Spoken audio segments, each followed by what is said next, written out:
At ngayon mga giliw naming tagapakinig, narito ang ikalawang kabanata ng ating kwento na pinamagatang Paparazzi sa pakikipagsapalaran ni Kapitan Karyong! Eto, Karyong, may picture kayo ni Veronica.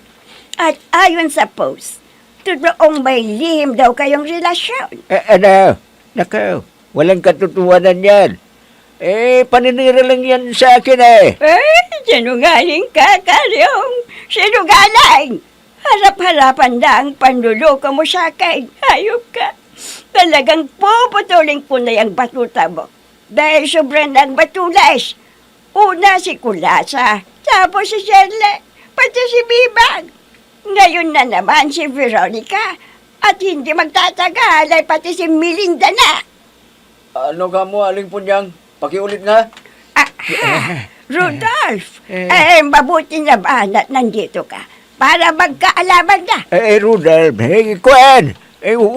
Huwag kayong maniwala dyan. Hindi totoo yan. Hindi. Rudolph, ikaw na ang bahala sa matandang ito.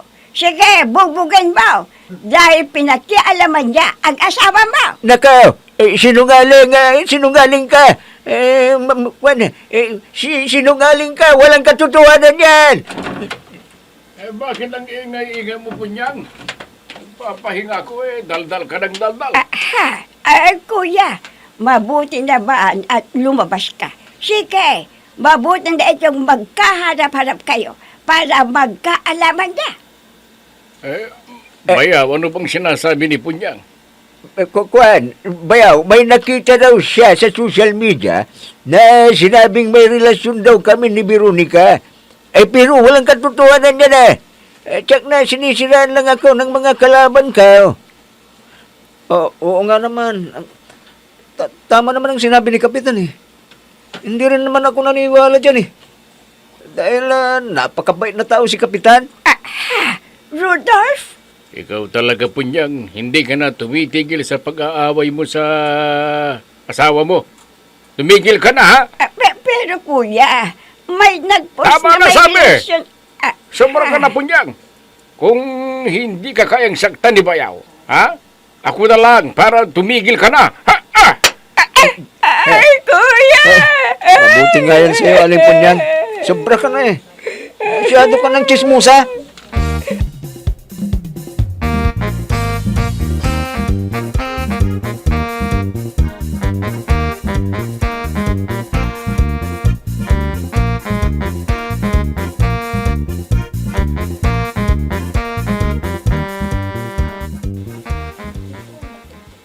Siguro naman madadala na si Punyang. Sa mag-awa niya, kay Kapitan. Sana nga, Dandoy. Sobra na kasi ang kapatid ko Naawa na ako kay Bayaw. Nung una, galit ako kay Bayaw kapag nagsusumbong sa akin si Punyang. Pero nang nandito na ako, nakita ko na ang kapatid ko pala ang mali. Kaya yan, kung minsan nasasaktan ko na siya.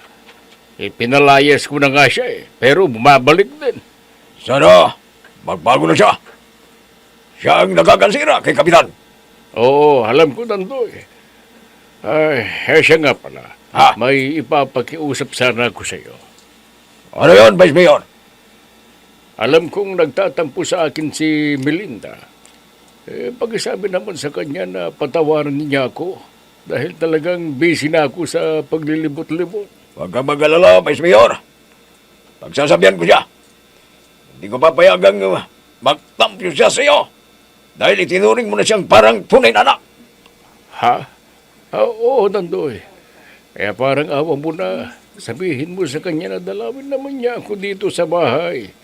At magpapamasahe ako sa kanya. Dahil magaling din pala siyang magmasahe. Oo, Vice. Magaling talaga. Dahil nagtrabaho siya sa saunabat. Hayaan mo! Kakausapin ko siya!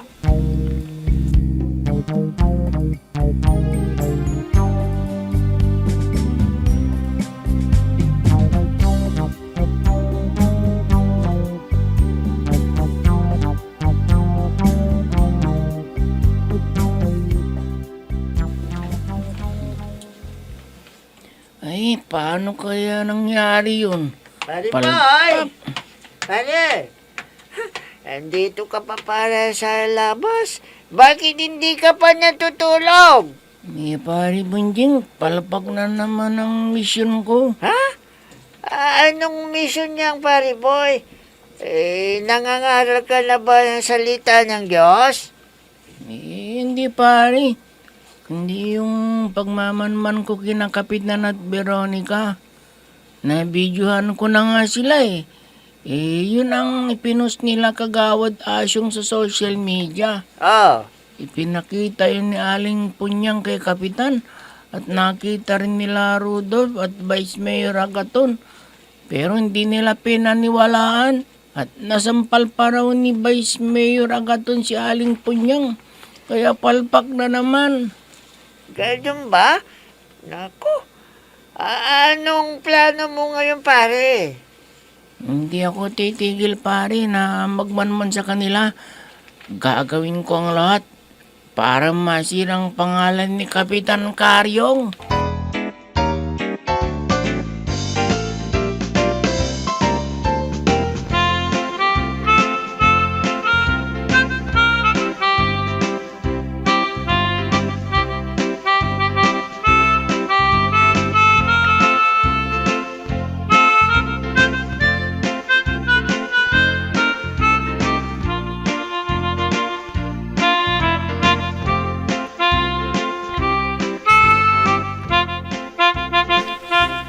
Veronica, huwag mo nang pansinin ang matandang yun. Alam mo, sinampal siya kanina ni Vice Mayor. Dahil kung ano na naman ang pinagsasabi. Ha? Ano na naman ba ang pinagsasabi ng bisit na matandang yun? May nagpost kasi sa social media na sinabing may relasyon daw kayo ni Kapitan. Paniwalang-paniwala na naman si Aling Punyang. Pinapaliwanagan siya, pero ayaw makinig. Kaya ayun, sinampal siya ni Vice Mayor Agaton. Ayun, biglang tumahimik. Ha? Ganun ba? Salamat naman at hindi na pinaniwala ng post na yun. Nakakainis eh. Ikaw, naniniwala ka ba sa post na yun? Nako, hindi ah. May tiwala ako kay Kapitan. At mas lalong may tiwala ako sa'yo. Oh, masaya ka na dahil hindi pinanigan ni Vice Mayor si Aling Punyang. Oo naman. Pero alam mo, Hmm. kapag uulitin pa niya akong pagsabihan ng kung ano-anong nakakasira sa karangalan ko, papatayin ko na siya. Veronica!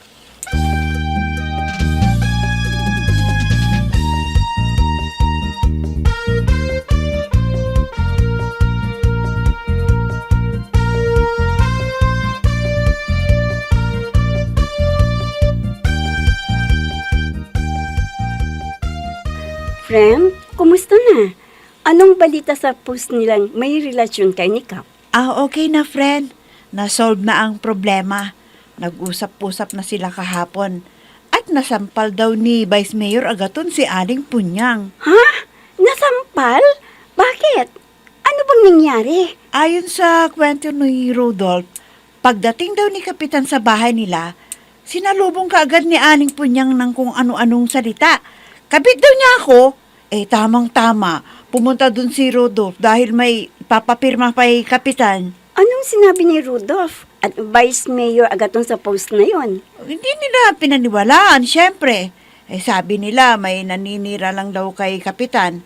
Ayaw pa rin tumigil si Aling Punyang. Kaya sinampal daw siya ni Vice Mayor. Ayun, nanahimik bigla. Ganun ba? Wala nang problema, friend. Wala na, friend. Kaya lang, baka kung ano na naman ang binabalak ni Aling Punyang laban sa akin. Alam mo naman ang matandang yun. Sobrang kasamaan. Buti na lang kamo ang nakapagtimpi ako noong nakaraan. Kundi, baka kung ano na ang nagawa ko sa kanya. Huwag mo na siyang patulan. Hayaan mo na. Dahil hindi naman siya kinakampihan ng kuya niya. Hindi, friend. Sagad na ang pasensya ko sa kanya. Kaya kapag hindi niya ako titigilan, talagang papatayin ko na siya. Veronica!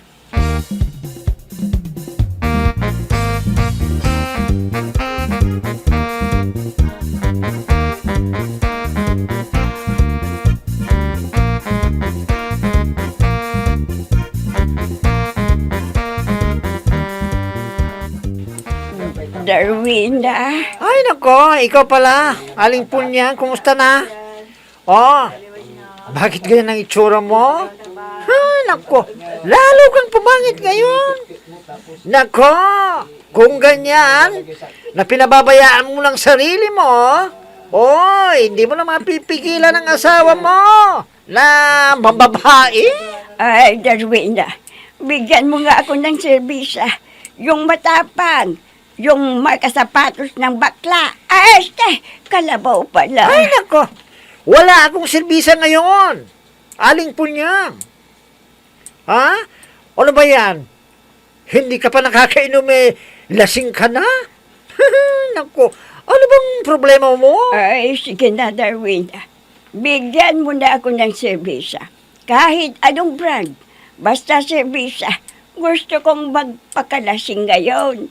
Hindi ko na yata kayang dalhin ang problema ko. Nako, huwag kang magpakalasing, Aling Punyang. Mabuti pa, bibigyan kita ng serbisa at ikwento mo sa akin ang problema mo.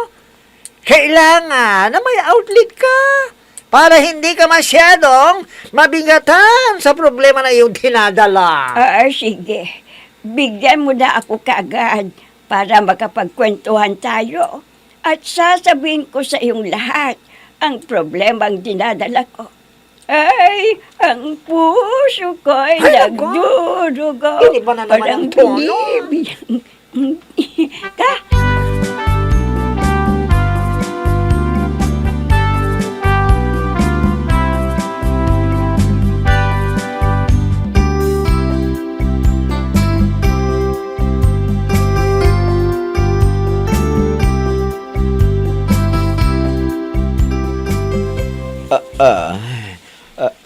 Ang saya-saya ko ngayon na pari Asyong, ha? Nagtagumpay tayo, ha? Oh, pare, siguradong nag-aaway na sila. Baka binugbog na sila ni Karyo. Dalawa sila mambubugbog sa kanya. Si Vice Mayor at si Rodolph, masisira ang karangalan niya at mabubunyag ang kalukuhan niya, pare. Pare, matutuldukan na rin ang mga masasayang araw niya. Ay, tama naman yung mag-asawa. Ha? Tama yan, di ba? Sige pare, ubusin na natin itong laman ng bote at bubukas ulit tayo ng panibago, ha? Sige. Asyong, nako. God, Si Oh, Boy. boy! may masamang balita. Ano masamang balita yan, boy? Pumalag na mga sundalo natin sa sundalo ng China. Ganun ba? Hindi na pinaniwala nila Vice Mayor Agaton at Rodolph ang post. Sabi nila, fake news daw. At kayong dalawa ang pinagbibintangang gumawa ng post na yon. Naloko na. Naloko na!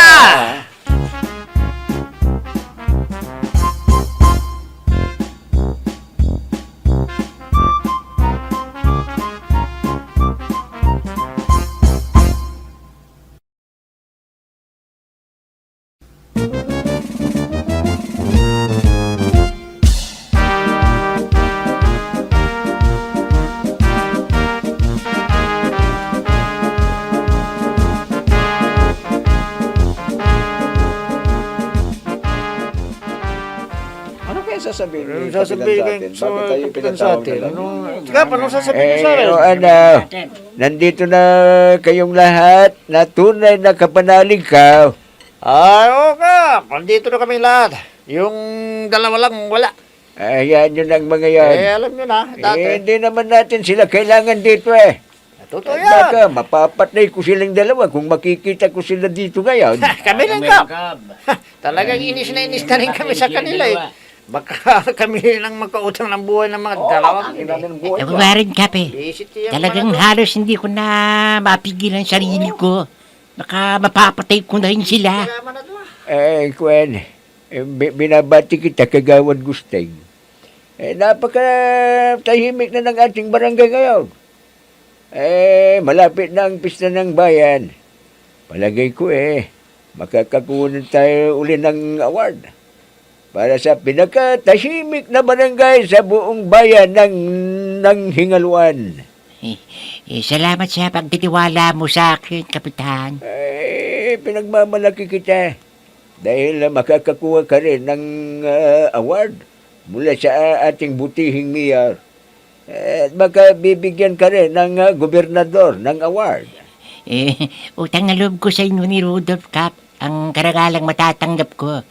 Dahil kayo ang nag-udyok sa akin para magampanan ko ng maayos ang pagpapatupad ng kapayapaan sa ating barangay. Binabati ko rin kayo mga kasama dahil makakatanggap kayong lahat ng award. Ayos! Bukod doon sa dalawa nating pasaway na kagawad. Salamat, Kap! Salamat, Kap! Napaka-husay mo talagang kapitan. Kung ganito lang sana ang samahan natin, Kabangan ka, Kap. marami na tayong magagawang proyekto na dito sa ating barangay. Kaya lang may balakid Kaya nasisira ang mga magagandang plano ko para sa ating barangay. Kap, wala nang hihigit pa sa'yo. Sa pamumuno dito sa ating barangay. Sa parating na eleksyon, si Canis ipawilming kapitan. Salamat sa tiwala ninyo sa akin. Talaga lang. Sige, maghandaan natin ang pagtanggap natin ng award. Mamayang gabi, bumalik kayo rito para sa isang munting salo-salo. May bisita tayo. Ayos tan. Darating ang mga kasama nila mayor sa partida. Kaya wala na tayong problema sa inumin at pulutan. Dahil magdadala na raw sila. Ayos tan, kapitan. Yan ang kapitan. Tunay na maasahan. Mabuhay si Kapitan Karyaw. Mabuhay!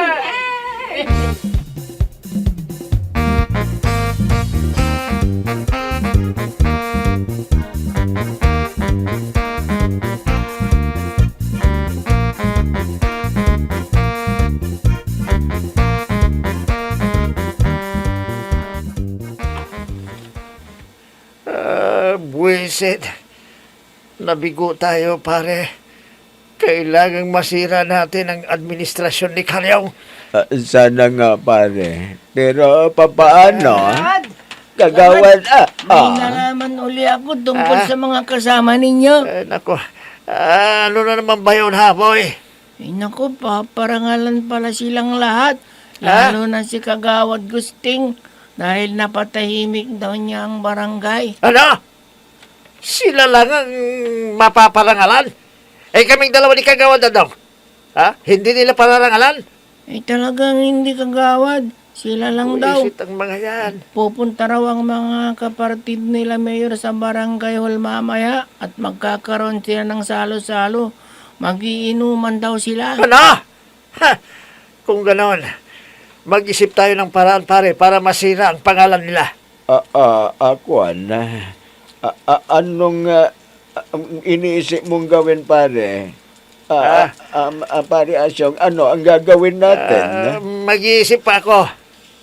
Ano kayang magandang gawin para masabutahin natin ang salo-salo nila? Ano kaya kung batuhin natin ang bubong ng covered court mamaya habang nagkakasiyang sila? Wag! May delikado yan. Baka mahagip tayo ng CCTV. Ano? Kuwan tama. Ano kayang gagawin natin para hindi sila makapurma, pare? Tama! May naisip na kong parang, pare. Alam ko na. Alam ko na. Ano yan, pare? Sabihin mo naman kaagad sa akin kung ano. Makinig kayo, pare, at ikaw, boy, ha? Tawagin mo ngayon din si Bunjeng para alamin ninyo ang gagawin ninyo, ha? Mamaya. Sige na, bilisan mo. Tawagin mo si Bunjeng. Kagawad. Bunjing! Halika raw, bilisan mo. May sasabihin sa atin si Kagawad Asyong. Bunjing!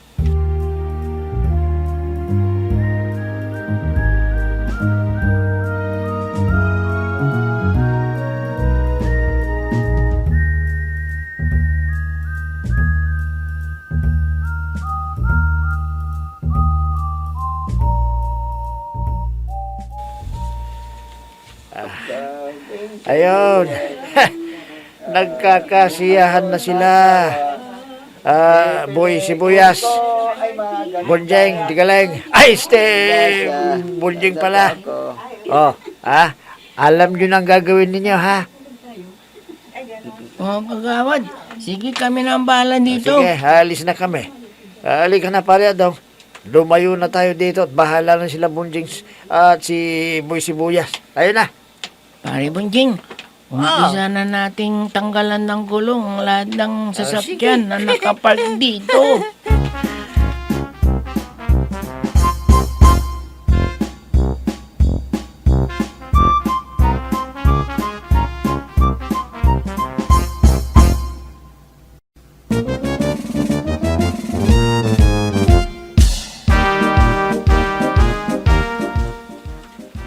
Magtatagumpay kaya sila Asyong sa plano nila? Mga giliw naming tagapakinig, abangan ang susunod na kabanata ng ating kwento na pinamagatang Paparazzi sa pakikipagsapalaran ni Kapitan Karyong! Mga nagbibigay buhay sa ating dula ay sina Mayra Abrihal Narnola, Susan Malikdam, Robert D. Guzman, Amit Diaz, Oscar Ora, Jun Cabato, Technical Supervision at sa musika ni Oscar Ora, nilapatan ng tunog ni Robert D. Guzman, mula sa panulat at direksyon ni Oscar Ora, Kapitan Karyong! Inihahandog sa inyo ng F3 Recording Studio para sa pambansang radyo ng Pilipinas, Bombo Radio Philippines!